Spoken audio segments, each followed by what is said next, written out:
Hello, everyone. My name is Ed Howard. I am the Chief Executive Director of the Positive Feeling Movement, based here in West Oakland, California. Our organization represents our Black elders here in Oakland who were born and grew up in the 1940s, 50s, and 60s. We're dedicated to celebrate and promote the positive image we established for Black people across America during our time. Icons like Bill Russell, Frank Robinson, Horner Sisters, Huey Newton, Bobby Seale, David Hilliard, Kurt Flood, Ruth Beckford, and many more are part of our legacy. I personally knew every one of those people that I've mentioned. As elders, we've decided to share our stories about Oakland to inspire younger generations to be positive with each other.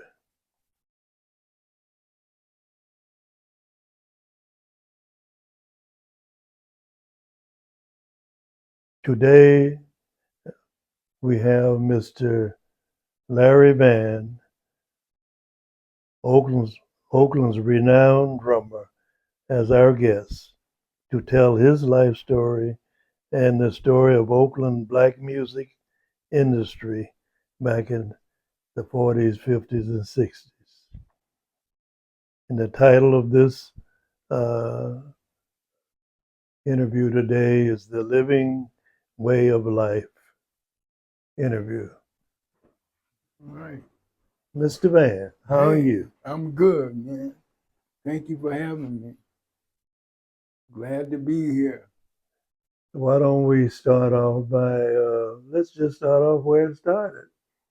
You was born and where? I was born in Oakland, California at Permanente Hospital, which is now Kaiser, in 1947. And grew up in Oakland. I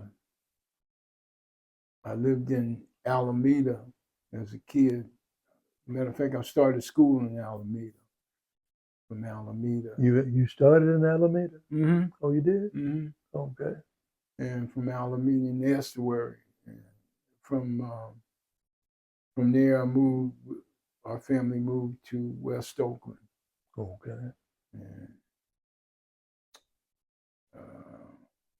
then from West Oakland, moved to East Oakland out in 66th Avenue, out in that area. I went to Lockwood School. From there, we moved to off 98th in Brookfield Village. That's where I really laid roots in that area in East Oakland. But Oakland is my home. You know. I know. Oakland is the root of everything. What was your experiences as a kid in East Oakland and when you were coming up? Well, I had many experiences, but I think for me, it kind of started off. The light kind of went on at Lockwood when I stayed and went to school there in the third grade. I was in the third grade at the time and discovered what I really wanted to do. And that was during the time I was at Lockwood. I was in the third grade. It was springtime and the school orchestra was getting ready to play. Okay. And I was just out there kicking it. It was recess. And I heard these drummers in the orchestra, just kind of warming up and stuff. Okay. And I saw him. I said, "Man, that's what I want to do. That's what I want to do." But I couldn't get in the music department at that time at Lockwood because I was in the third grade. You can take music when you get into the fourth grade. Okay. I didn't know that. Yeah. So, you can do little things in your classroom, like play those accordions, those little plastic flute things. And matter of fact, that's what we did. But I knew I wanted to get in music, and I know I could only do that when I got into the fourth grade. So my parents moved and bought a house in Brookfield off 98. And when I started in the fourth grade, I asked my parents, could I get into music? And they said, cool. But that didn't last too long. I got kicked out the class, the first class. What happened? How you? I was coming late. My teacher would let me out late, and I go, and the music teacher got mad at me. You can't be in the class. So I said, okay. So when it came around again, I was in the fifth grade, and I asked my parents again. Matter of fact, I'll never forget that day. It's like it was yesterday.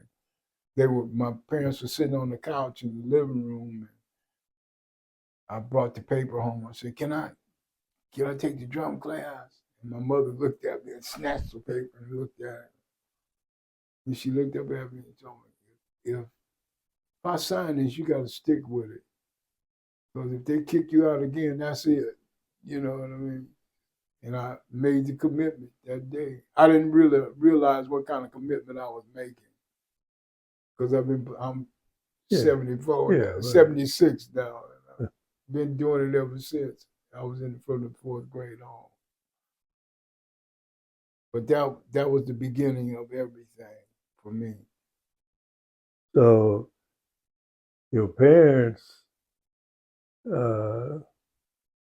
gave you some strict guidelines that made you make sure you wasn't just messing around. You Right. Serious about what you were doing. Right. At that point, and I'm the desire was there, but by them saying what they said, that even intensified it even more. Right. That I wanted to really, I really wanted to do that, and so that was the start of everything for me in my music and being in music. I had taken piano class a couple of years before deciding that I wanted to go into music, go into play drums, play the percussion. But studying music, you learn that the piano is also a percussion instrument.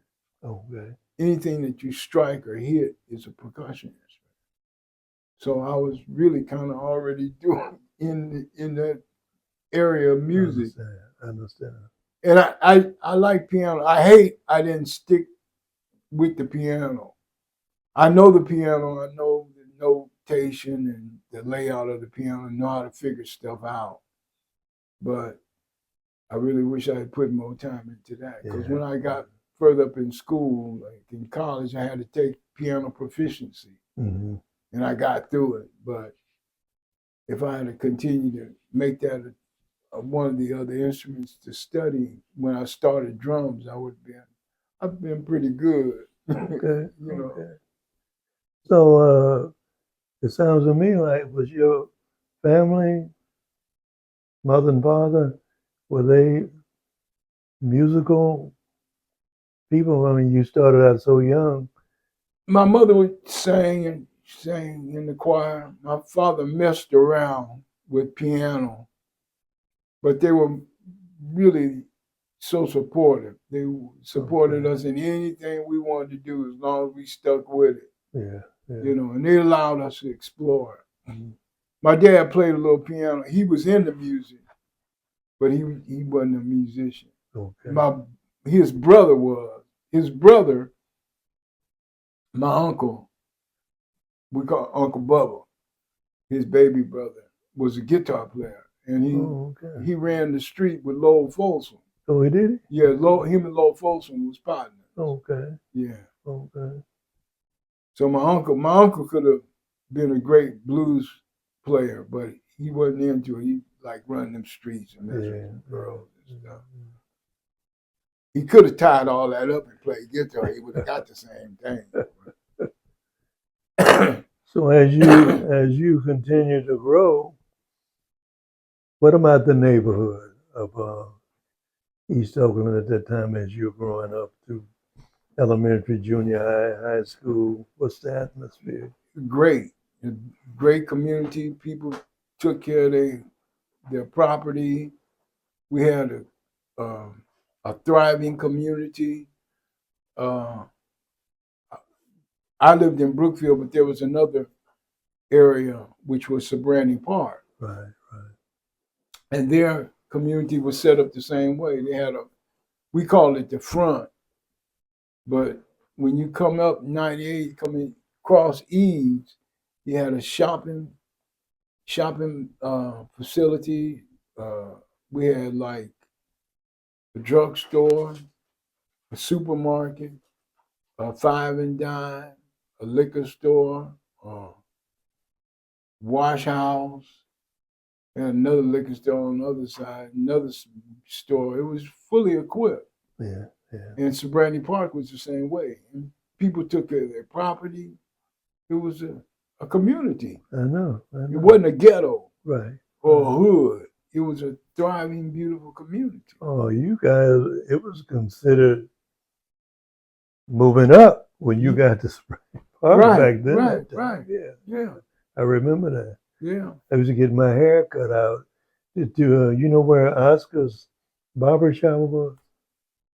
Off 98? Was it in? Yeah, it was off of 98, right. Yeah. I always got Sobrani Park and what's the other part? Brookfield. Mixed up. I always got them mixed up. Well, was Oscar's barbershop off 98? Right off there? 98. Not if you're coming off the freeway. Right. It's the first part, not down to the shopping area. Okay. You can go off in there in the first, right off of 98, a block or two off of 98. It was an opening. You go off and you go inside. Then it's a little shopping area in that area, but not on 98th Street. Okay. Oh, I know you. Okay. Well, it was like on that side street on Eads. Yeah, I think because it was a barbershop there. Yeah, it was a barbershop right, and it was a drugstore. So you go in there, right? Right. Okay. Yeah, I know what you're talking about. I know exactly what you're talking about. So you were in that part or the other part? Your home? My home was like, if you coming up 98th, you pass the shopping mall, you make a left turn and back up in there on that side. The housing in that area. Left turn, okay. We're talking about right turn. Mm-hmm. So, again, the neighborhood, the schools, were there, most people, when you talk about Oakland, they tell you about all the fights and things was going on. Did you experience that as you were growing up there? Outside of, two knuckleheads wanting to fight each other, but as far as gangs and all the rest of that, if there was a gang, it was some positiveness in it. Yeah. Cats gonna be cats,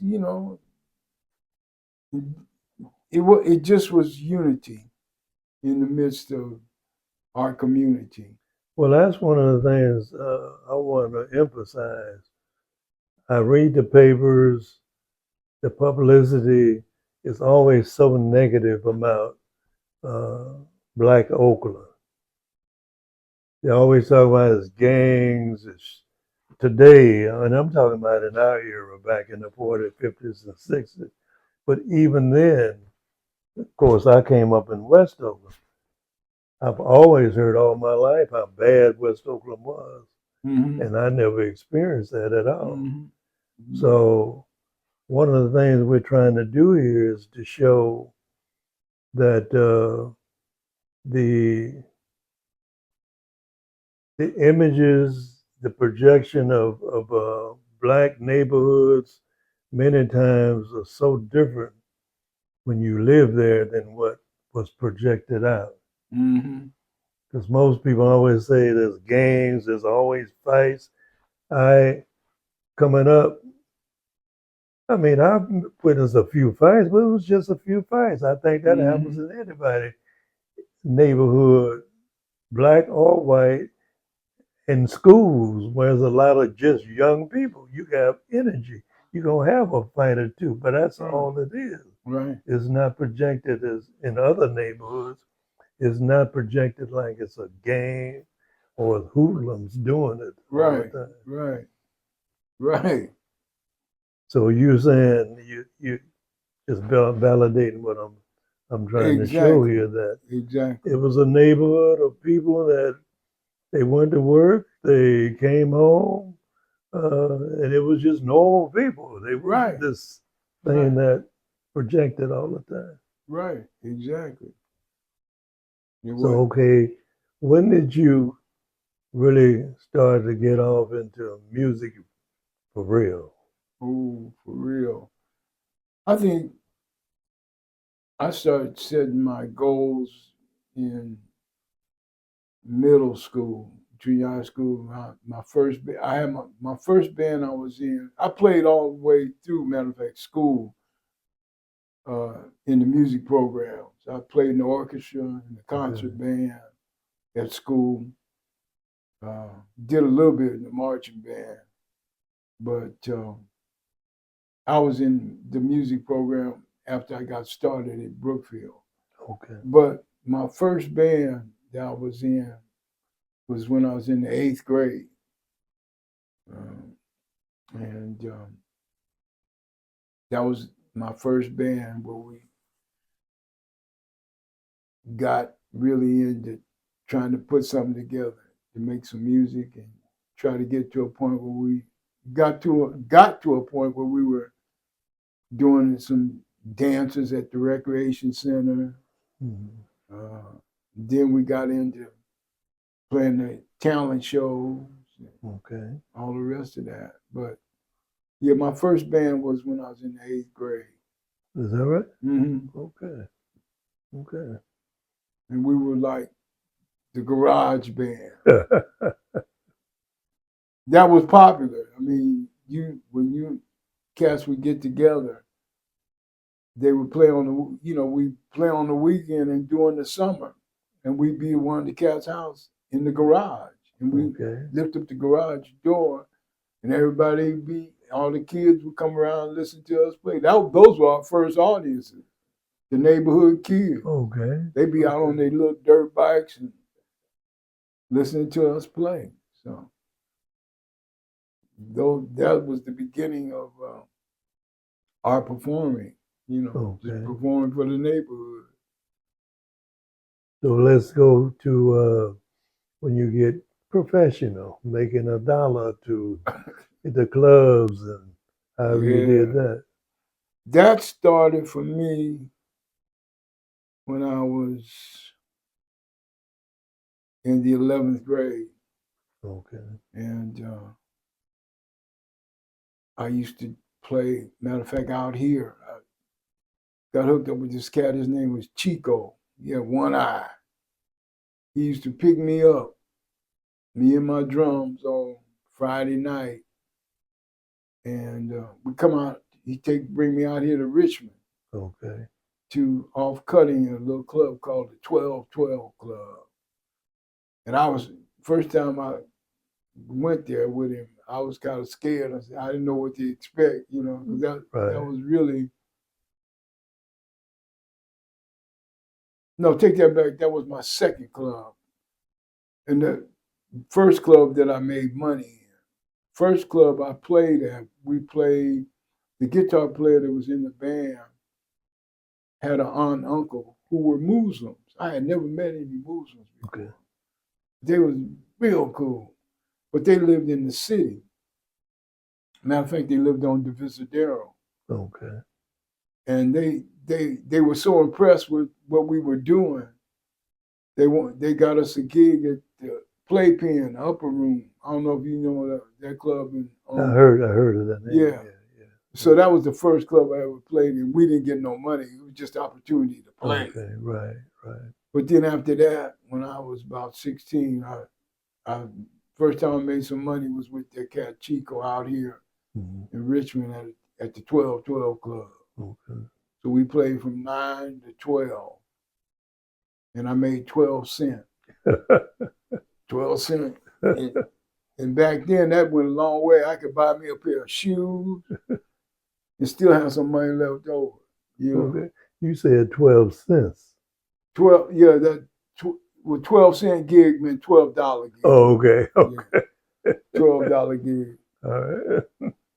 So I would work Friday and Saturday. So Monday morning, I have my pockets be jingling. Right, I'd be right. coming to school with dough. So those were my first gigs. Okay. Yeah. So what was the atmosphere of just the as you grew in the music? I like to hear you talk about what was the between the musicians themselves. Well, there's different layers. Mm. That's a good question.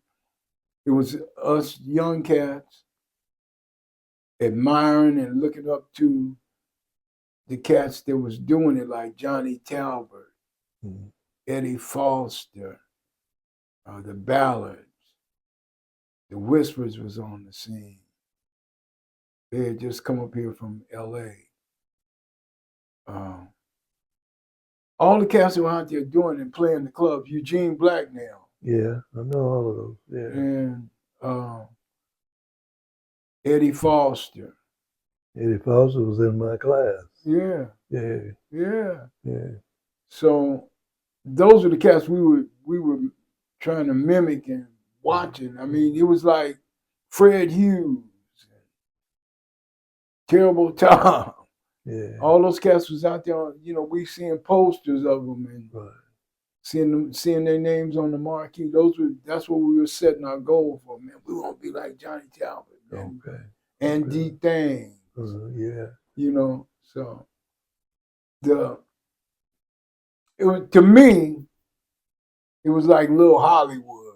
Because whenever you see them cats, they was always sharp. They looked like money. It's like, man, I saw Johnny Talbot today, man. That's how it was. Okay.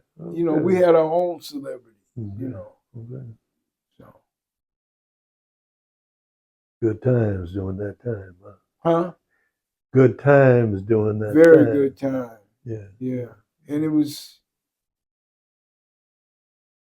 the pride for the community and what was going on in the community. It was just off the hook as far as I was concerned. Mm-hmm. You know, like I say, it was like Little Hollywood to me. You know. So were there many clubs in Oakland at that time? Yeah. Yeah, lots of clubs. Mm-hmm. You had, we were just talking before we started filming. The Continental Club was like royalty as far as I was concerned. The Sportsman Club, the Showcase. Then you had clubs like the Triangle Club, McKesmo's out here in Richmond. Yeah, remember that. And the outlying cities, I can't think of. Like Pittsburgh had, I forgot the name of it. I can't remember. I have it in the book. I talk about it. But these were premier clubs. And the thing that we had the top local talent, plus they were bringing in the national talent. The big name artists, B.B. King, Bobby Bland, Major Lands, The Impressions, Sir Lady Jiver, Okay. female impersonator, Ike Tina Turner, just you name it, Jerry Butler. All these acts were coming into these clubs. So on the local level, the local musicians who were good enough would be rubbing shoulders with these national artists and national and international artists. James Brown would be here. Now James usually would come to. I didn't do Sweets. Sweets was before me. Sweets Ballroom. Sweets Ballroom. Oh yeah. But he would come there. Then he started coming to the Oakland Auditorium all the time. Right. That's when I really got a chance to really peek and see James Brown. Because in the beginning, man, we used to just go down there. We wouldn't have no money to get in. We'd be running around, just waiting until they would open the door to somebody come out to come to the bus was on. Man, I saw him. And then we'd have to watch for the cops too, because the cops be running us away. You know, they don't want us loitering around. Right. But people was all over the place. But we just stayed on the move. They opened the door again. I saw him. But just to be close to James Brown, man, just know he was in the room. Of course. Even though you outside. That's how much James Brown affected the community, man. Completely, yeah. Yeah. But that's what was happening in the community, man.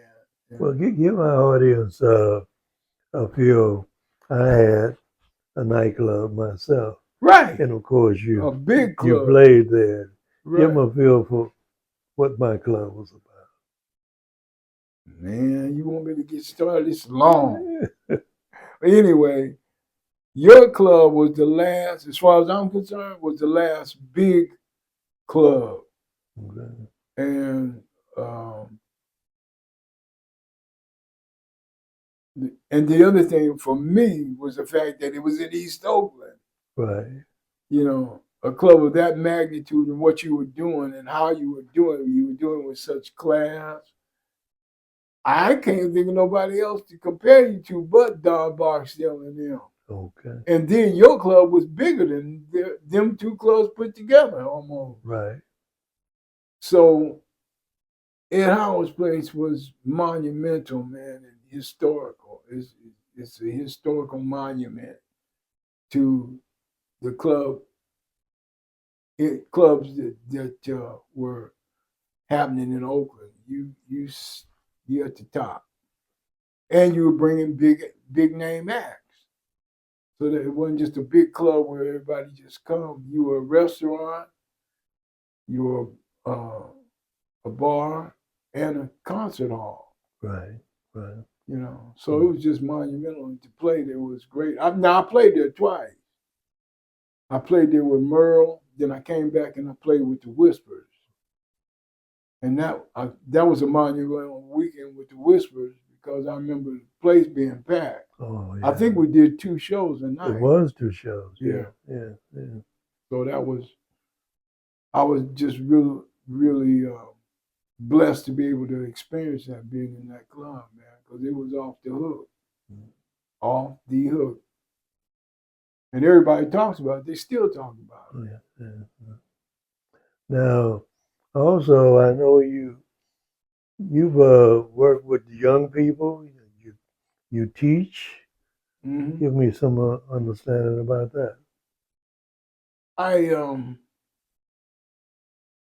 done some private teaching. I taught in Marin County school district. I was a TA there, middle school program. And I've taught privately and also taught through an organization called Musica, which is like an online music program where people can sign on online to get their kids lessons. And then they send it to me. Like if a kid wants to play drums, I'm one of the teachers on the roster.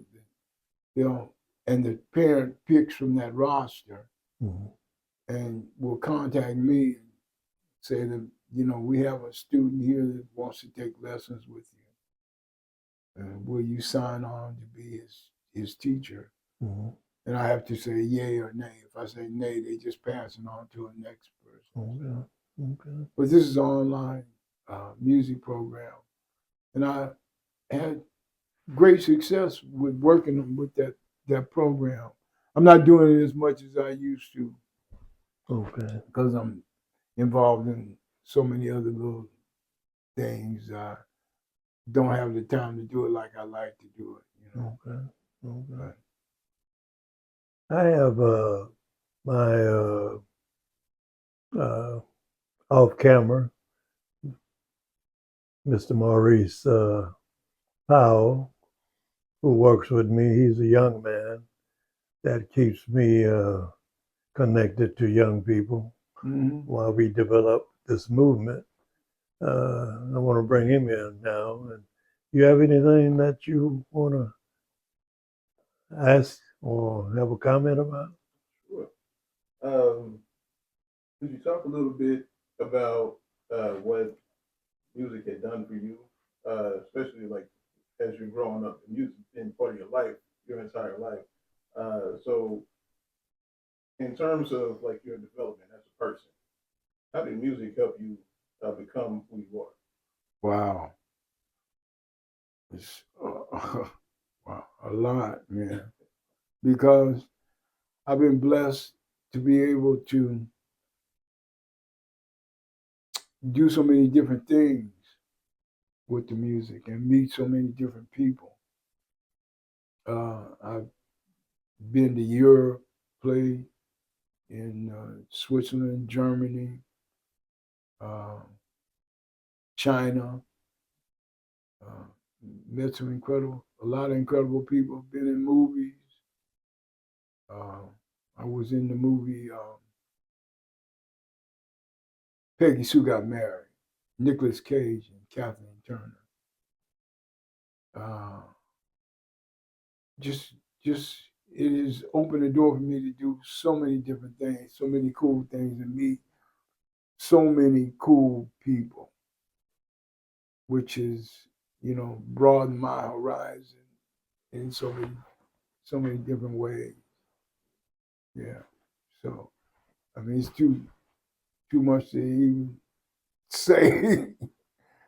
It's been a blessing, that this little black boy from Oakland, California, has been able to be exposed to all this, exposed to the world, So it's been a blessing. It's shown up joy, shown up pride. I worked with Don Cornelius, Dick Griffey, was a staff musician for Soul Train Records, short-lived staff musician. So if you go online and look up Soul Train 75, that's me playing on that, playing with the Soul Train Gang out, playing on the Soul Train Gang album. So I was staff musician for Soul Train Records. So, and just being out with so many different types of artists, from Randy Crawford to Martha Reeves and the Vandellas, to Buffy St. Marie, beautiful American Indian woman who wrote a great song called Until It's Time to Go, which New Birth did a version of it. I traveled with her, been to powwows, played powwows. So, again, this all came out of Oakland, man. This happened in Oakland. So you got to drum during powwow. We were there playing for the powwow because she's like the queen of the Indian movement. Okay. And so it was a big event. So all these different tribes came. We were in Canada. So all these different tribes came to this particular place, excuse me, to have the powwow. So it's a big gathering of all different tribes. And they do this ceremonial thing, and they have a big circle of dancing circle, and it's deep, man. When I first got to play with her, though, I made a mistake. I didn't know. I kind of blew it because we were where were we at? I can't remember where we were, but this was my first gig with her. So at the gig, one of the powerful chiefs came to the performance. And then they came back to the hotel. So I was in my room and my phone rings. I pick it up. It's Buffy. Hi, Larry. How are you? I said, I'm fine. Listen, I want to know, did you want to come down and smoke the pipe with us? I said, oh, no. Thank you. I'm good. I'm all right. No, I'll pass. Thank you, Buffy. Oh, okay. Click. So the next day, Merle pulls my coat. Okay. Come here. I said, what's up, man? Hey, man, that was an insult what you did. What did I do? Man, when you turned down coming to smoke the pipe. Man, I don't smoke marijuana, man. It wasn't marijuana, man. It was a peace pipe. And it was a traditional thing. So I messed that one up. But she was just real sweet and just a beautiful lady to work for. And but again, man, all this stuff started in Oakland, California. Oakland, California. I have a follow-up to that. When you're interacting with people from all these different cultures and music is kind of your common denominator, how do you, like, I know you had some missteps like you just described, but outside of that, how were you able to make a personal connection with somebody who you only know as a fellow musician or fellow artist? Just right on top of my head, the answer would be just be me. All right. Just being me and being open and having a positive outlook, positive response, being me. Just being, man, I'm excited. I still have not gotten to the point of not being excited about traveling. Again, this little black boy from Oakland, California, was paid to go all these different places because what I learned in Oakland. And give a shout out to Oakland Public Schools for having music programs and having the outlet for us to explore, which is not it's very difficult now compared to when we were coming up. You could play an instrument. They had instruments in the school. Every school had a music program. Right. Every school had a music program and had instruments. But and I talk about that in my book about all this. But yeah, that was it, man. That positive outlook and just being excited and being thankful to God that somebody thinks enough of me to hire me. I had to come with it. I had to come with it for the stuff I did. You keep speaking on how positive Oakland was at that time during our era. What do you think made it us feel so positive about Oakland like that? I think it's a lot of stuff. Try to put it into words. The the fact that we all came from different places. Our parents, our aunts and uncles, a lot of them came from. Most everybody came from the South. Right. Came out here looking for a better life, and they found it, and they could appreciate what they found, because that's why they took care of their property. They was making money. They was working.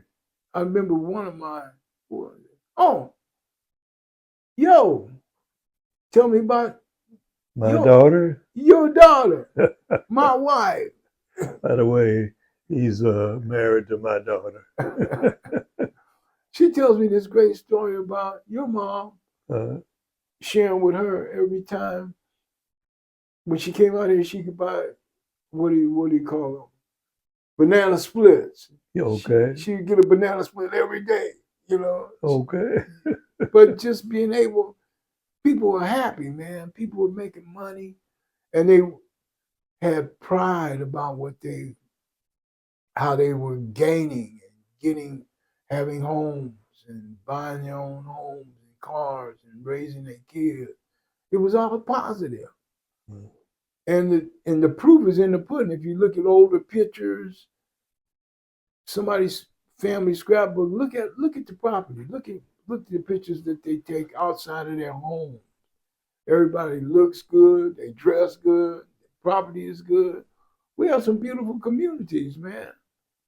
People was taking care of their property. There wasn't no tennis shoes on the telephone wires, and graffiti on walls and all that. It was the community. And in Brookfield, we had our own doctor, we had our own dentist, drugstore. It was all self-contained. Right. Recreation center, So it was going on, man. Nothing but positive. Power P. Thank you, Maurice. Okay. Well, I hope I answered the question. Oh, absolutely. Absolutely. Absolutely. Yeah. Okay. Yeah. All right. Yeah. Well, you had mentioned something similar to me when you showed me around Oakland. How self-contained the neighborhoods were. You want to add in a little bit for the audience? I don't think the audience knows this about you, where you said like your father had what's a barbershop? Was it? It was a. You were saying when I was talking about the barbershop? You were talking to me about it when you drove me around. Okay. Was it? He had a barbershop, or was it another? Maybe near a barbershop.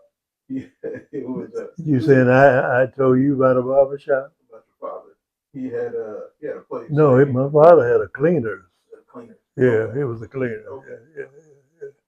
But you mentioned you had a self-sustaining neighborhood that you belonged to. Oh also. yeah.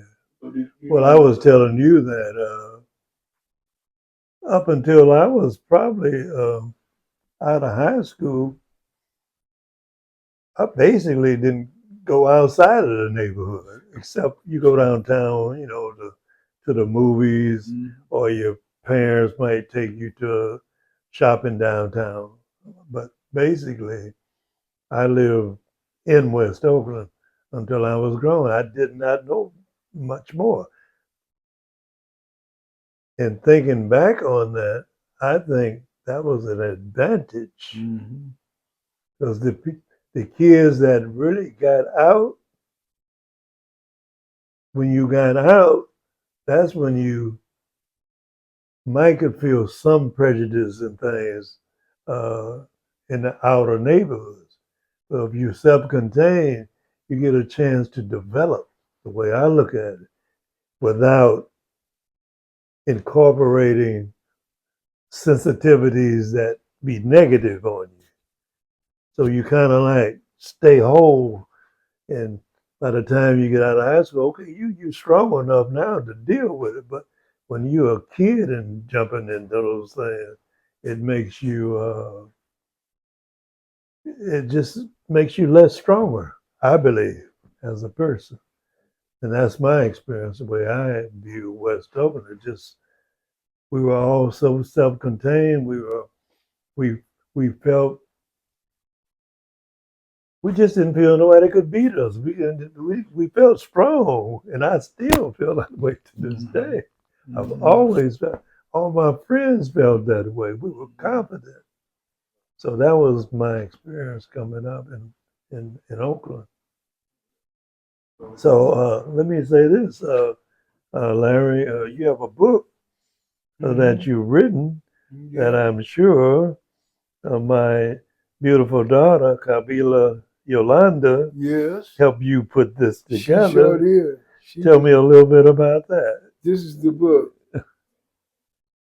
My Journey in Music by Larry Vann. And my wife, Yolanda, was helped me with editing and putting this all together, and putting this thing together. And it talks about so many things that we discussed today, and it's all in this book. And it starts in 1956, and the book ends in 1968. Goes from that total period. So it talks about my early development, coming up in Oakland, being on the music scene here in Oakland, and all the exciting stuff that happened during that period of time, and all the key players that helped me develop. You know, some of them I spoke about today: Johnny Talbert, Eddie Foster, Terrible Tom, the Whispers, the Ballads. So it's all in this book. So you go on Amazon.com and pick it up. That's it. Okay. But you said something in your question made me think of some of the things that Ed's talking about. We had a downtown, and it made it special.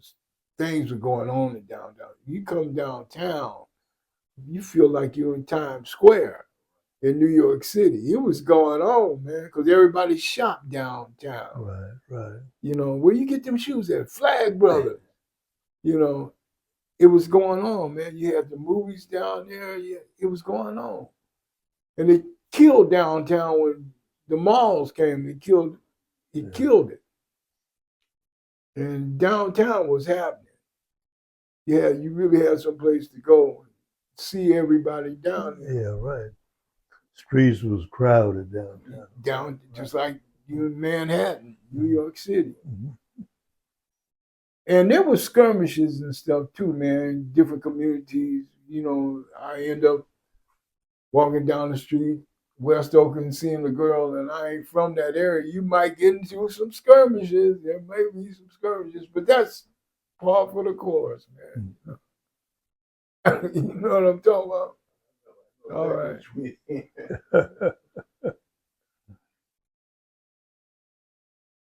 So Maurice, you want to take us on out? I think we've pretty much had a good interview. I want to thank you. Larry. Thank you for having me, man. Yeah. Thank Beautiful. you for allowing us to go back in time and look at we have some exciting memories, man. Exciting history. Right. Well, one thing we like to do before we sign off is we like to ask both Ed and our guests to share a message of positivity for our viewers so they can take a little bit of something home with them so they can practice it in their everyday life. I don't want to put you on the spot right now, but if either one of you want to get us started, do you have like a word of positivity, something that'll be nourishing for the soul or to help somebody else make it through their day? Be yourself. Don't be afraid to step out with what you believe and what you want to do. It's all possible. And you can do it all through Christ. All things are possible. Philippians 4:13 says, I can do all things through Christ, which strengthens me. And trust me, man, I grew up with asthma. I had asthma all my life, man. But I've been able to do a whole bunch of stuff. Go in and out of this country and live in different countries. Meet, greet, and do my thing. Be able to meet my goals. Have goals that I was able to accomplish. And then the driving force was just believing in myself. And it wasn't easy. I was a little black boy from Brookfield. Peace. I don't think we can top that, Larry. Let's take it out there. West Oakland Stories. We'll see us on the next one. Peace.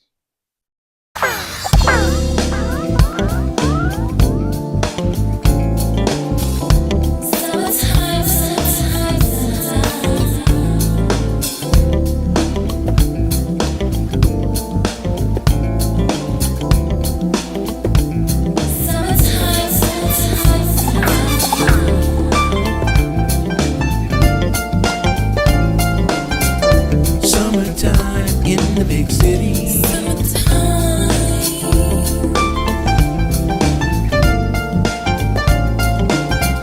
the weather's hot and the girls are oh so pretty.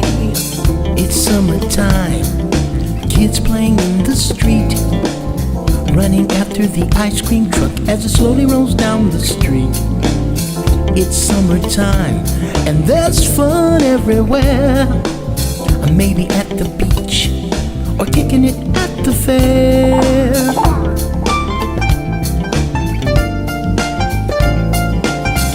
Summertime in the big city.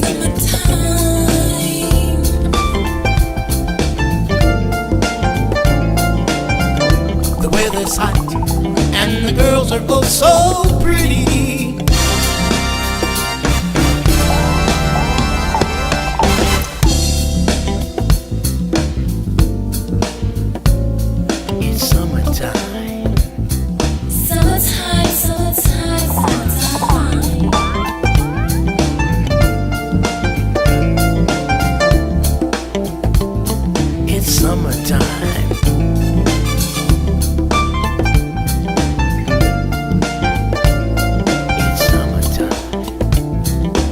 Gonna be a hot one today.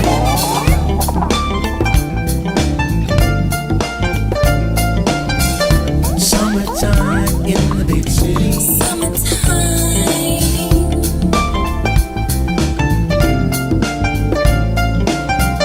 The weather's hot and the girls are oh so pretty. Bright lights of the city glow like jewels in the night. The cool breeze from the bay keeps the city cool at night. Night cruise on the bay, dinner by candlelight, with the moon and stars to guide as we cruise through the night.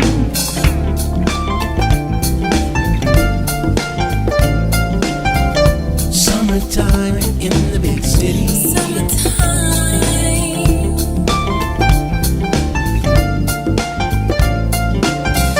The weather's hot and the girls are oh so pretty.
summertime in the big city.